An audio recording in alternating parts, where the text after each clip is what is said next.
Winnipeg is known as one of Canada's most affordable cities to live in. So today I'm going to talk to you about just how expensive it is to live here and what the cost of living is in this prairie province. Stay tuned.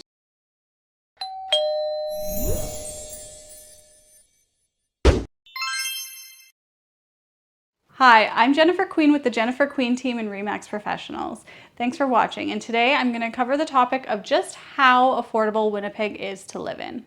I'm going to break down for you the actual expenses that we incur here for housing, vehicle, healthcare, taxation, cable, utilities, you name it, I'm going to cover it. And then at the end of this video, I will talk to you about what you can really afford to live within at different price points in this city. So let's start with the biggest cost you will likely incur when moving to Winnipeg, and that is housing. So what you're going to find compared to other cities within Canada, and if you're looking at the national home price average in Canada, we are well below that. And so you can slash that $700,000 average home price in Canada in half if you're moving to Winnipeg. Our average home price here is hovering around that $320,000, $330,000 mark. So to get yourself into a home here though, what do you need?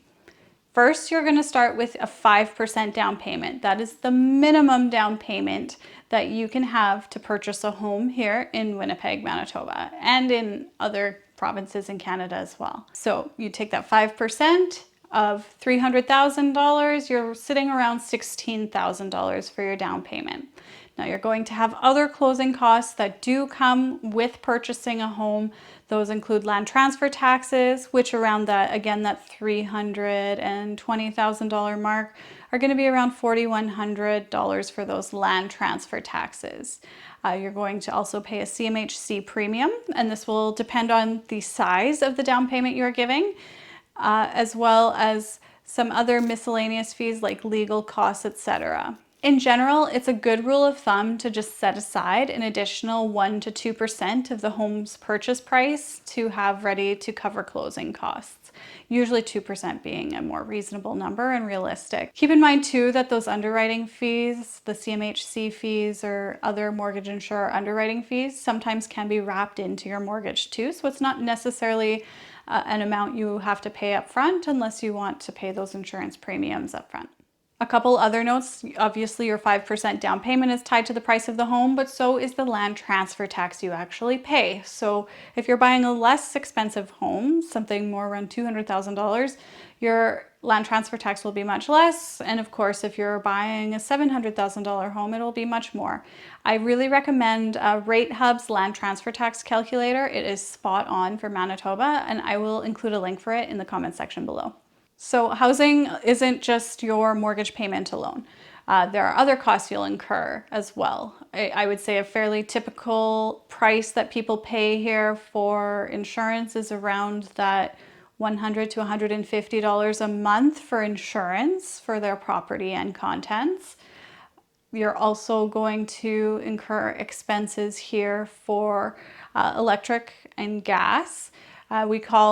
It's all under the same umbrella here. It's all under Manitoba Hydro. And what I find here is that for a typical 1,000 square foot bungalow, which is oftentimes what you're finding around that $330,000 price point, it's usually reasonable to expect to pay around $200 a month, averaged out over the year, in utility costs. Of course, this can fluctuate. It depends on the age of the home, and it also depends on your consumption. If you're doing laundry, if you have a large family, you're doing laundry nonstop, that dryer's always going, those costs could be higher. But I would say typically when I'm asking clients for their bills for the purposes of their sale, what we're seeing is for a home that size, under $200 a month is fairly average for both their hydro and natural gas bill. And then water consumption, it really depends on your usage. So I wouldn't even give you an averaged out number. I think for us, we're a family of 5 with young children that make huge messes and have multiple changes of clothes throughout the day. I would say our water bill is probably 3 times higher than the average families, but what you will find is that water is also pretty affordable and usually pretty nominal in terms of expenses monthly. For rental properties, I admit I am not as well versed in that market. I do just work in resale and new construction. I don't really work in the rental space. There just isn't an organized market for it here. But when I have searched for clients in the past and trying to help them find something, I would say a 2-bedroom apartment tends to rent here for around $1,000 to $1,300 a month. For a 2-bedroom apartment. So I would say it's pretty affordable. The vacancy rate here is pretty low. Like we're sitting right around 3% of vacancy in Winnipeg right now. So it is a pretty competitive market to get into as well. But it's a great city to invest in as well if you're looking to buy a rental building.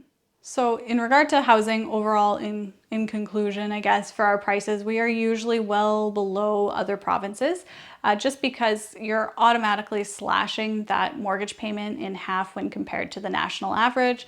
Again, at that $700,000 average home price versus our 320-ish price point here. The second cost of living that I would say is probably most people's second or third largest would be transportation. So what you're going to find if you're moving to Winnipeg from another large city is that our transportation options, especially public transit, are more limited. Like we just have our bus system, rapid transit, that gets people from point A to point B if they choose to use public services. We don't have any GO trains or anything here, unfortunately. But what you're going to find is the majority of households here in Winnipeg do have 2 vehicles, not just 1, but 2. And that's because our public transit options aren't great. We have a more limited availability when it comes to scheduling. And also what you're going to find is that in those winter months, it's a long time to have to wait outside in minus 30-degree temperature. It can be quite miserable. So what you will find is that for transportation here, you're probably going to invest in at least 1 family vehicle, if not 2, to get around. And then parking downtown, a lot of people ask about that. It's not crazy expensive compared to other major cities. I would say the going rate is around $3 an hour. There's a lot of people that rent parking spaces downtown for around that $200 a month mark, which compared to other large cities I hear is not that bad. For your vehicle though, you're going to want to make a couple additional investments. So we're going to want to make sure you get winter tires here. It is very slippery and icy conditions and sometimes deep snow for several months of the year. So what a lot of people here do, I would say the majority actually, they have a set of winter and summer tires, and once it starts to get icy and snowy, they switch those tires out, and then in the summer months they switch back. You're going to find that a second set of tires usually costs around $800 to $1,200. Of course, you can spend more or less than that depending on how fancy you want to go. And then if you want to put rims on those instead of just swapping out your existing rims, then you can spend additional money too. Rims are not cheap. I think like a set of rims is around $1,500 to $2,000. And you can pay even more if you want something even fancier. So, but you will want to invest in those winter tires for sure. Gas prices are another thing you're going to want to factor as part of that transportation cost.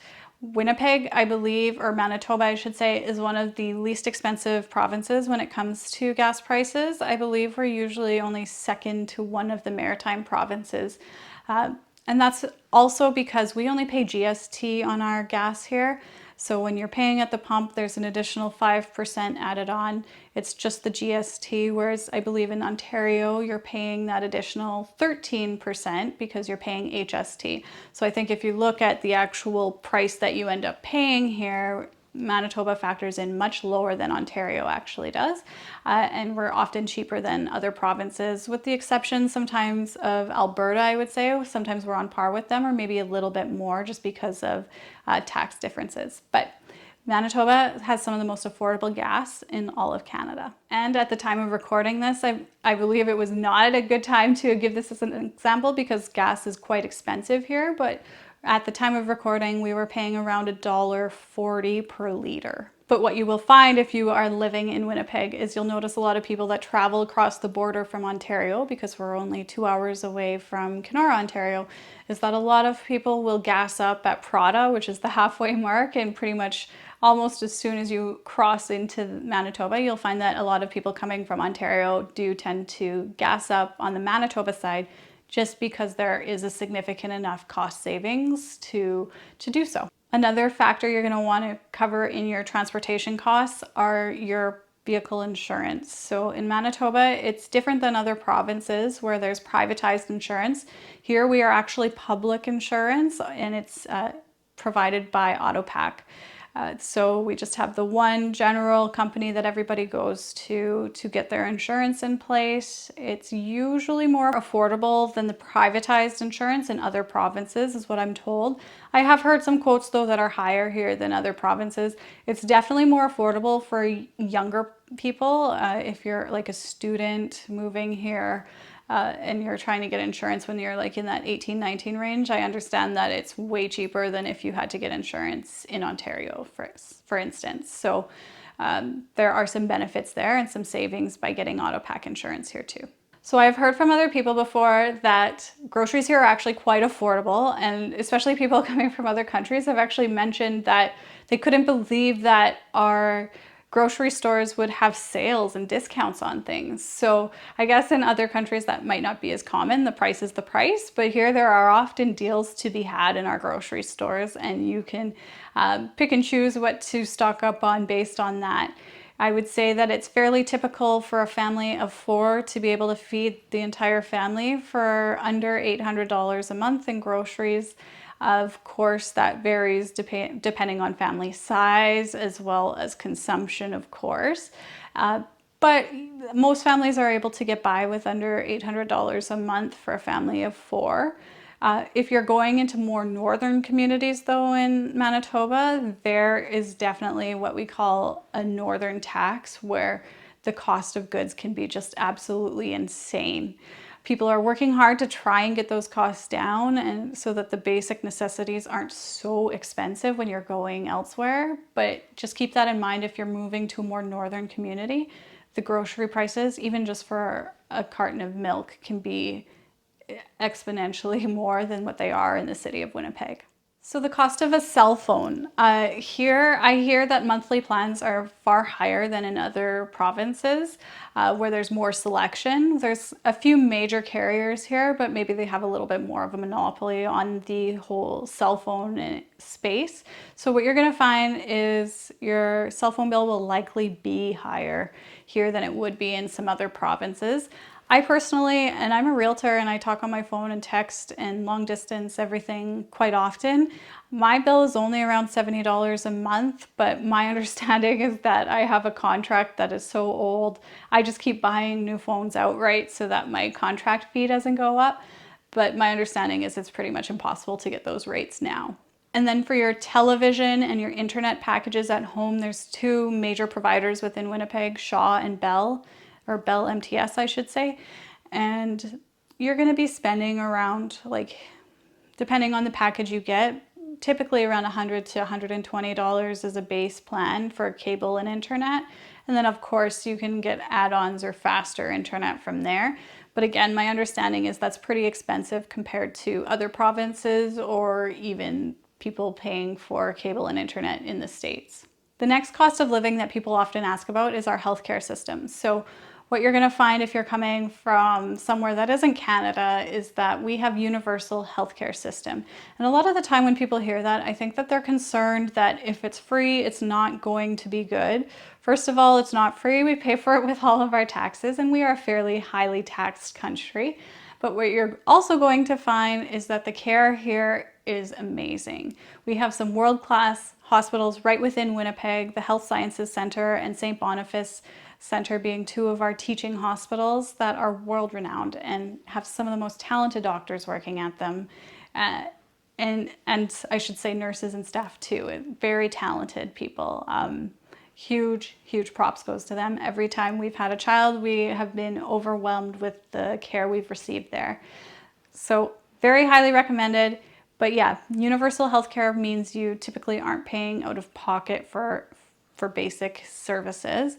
Of course, there's going to be some electives that you would pay out of pocket for, but in general, healthcare here is not something you pay for out of pocket. So taxation here. We are not one of the highest taxed provinces when you look at all of the provinces in Canada.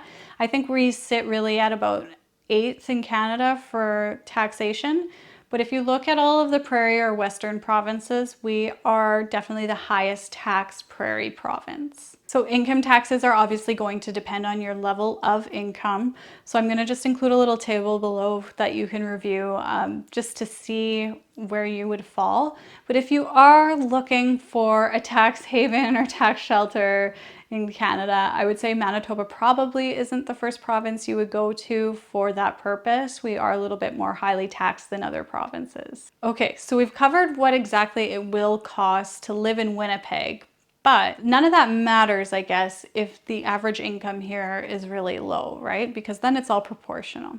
So I was doing a little bit of research, and unfortunately the newest census stats aren't out, but going back to the 2016 census, what you're going to find is that the average household income here hovers around $71,000. So let's just break this down just to give you an idea on what a family making $71,000 can really afford in Winnipeg in terms of housing.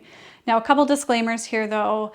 I don't know you or your personal situation necessarily, so don't take these numbers as the gospel. When it comes to getting actual numbers of what you can afford, you need to see a mortgage broker for that. I am using rough metrics given to me by a mortgage broker, but again, I am not a specialist in figuring out what your debt service ratios are and what is affordable for you and your family. Also keep in mind too that family size and makeup has a huge impact on these numbers too. If it's just a couple with that $71,000 income, it's going to be very different from a family of 5 with, say, 3 teenagers with $71,000 income. Then that money doesn't stretch as far, and you might need to keep those mortgage payments more moderate. But with those disclaimers, let's go. So let's start with a price point below $71,000. So let's say around a $40,000 household income.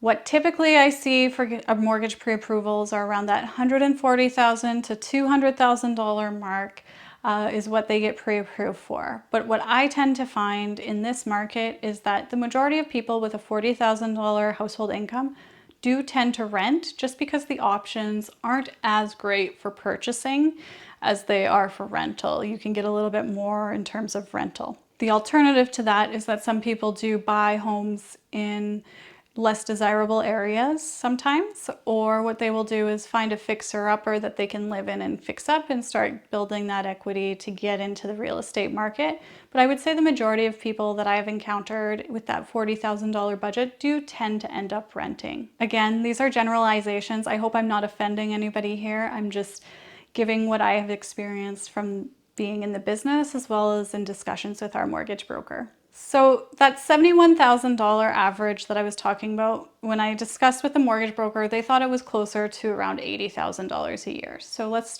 talk about the next price bracket up, which is that $80,000 price point where buyers have that as their household income. Now what can you afford?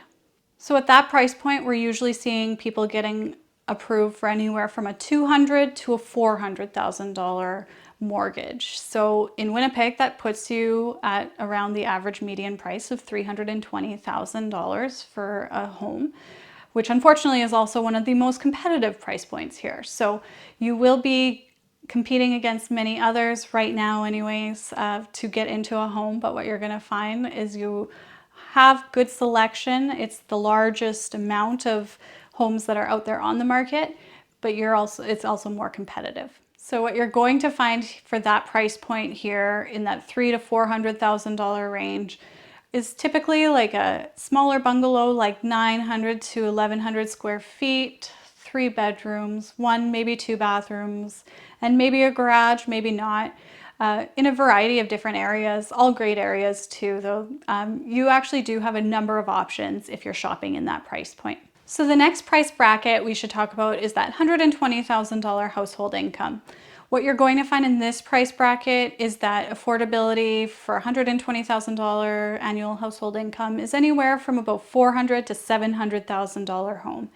This is still a very competitive price point in this market, but it's not as competitive as that $300,000 to $400,000 range. So it's a little bit better. You're still going to find that there's a fair amount of competition, but here you're going to be able to get into some more prestigious areas, I would say. Probably more sought after, a little bit higher end of areas. $700,000 is actually a pretty big budget in Winnipeg. And if your annual household income here is $200,000 or above, you are well above the majority of the population here. You're going to be looking at price points of anywhere from 500,000 to $1 million plus, depending on your situation again, which will put you into some of the most affluent communities here, very highly sought after. You will have great options, and you will be able to buy some pretty significant homes, particularly if you're coming from Toronto or BC here. But there are great communities that you can buy into here at those price points. You'll have a great selection. So I hope you guys found this information today valuable. I hope I covered all of the different costs of living for you, but if I haven't, please feel free to leave a comment below and I can get to those questions as they come up. Thanks again for watching today. If you guys like this video, please be sure to hit that like button. It really does help me in determining just what kind of content to come up with. And if you enjoyed this content, be sure to subscribe because we are always trying to come up with new videos that are of value to you guys we aim to serve. So thanks for watching. I'm Jennifer Queen with the Jennifer Queen team and RE/MAX Professionals. Have a good one.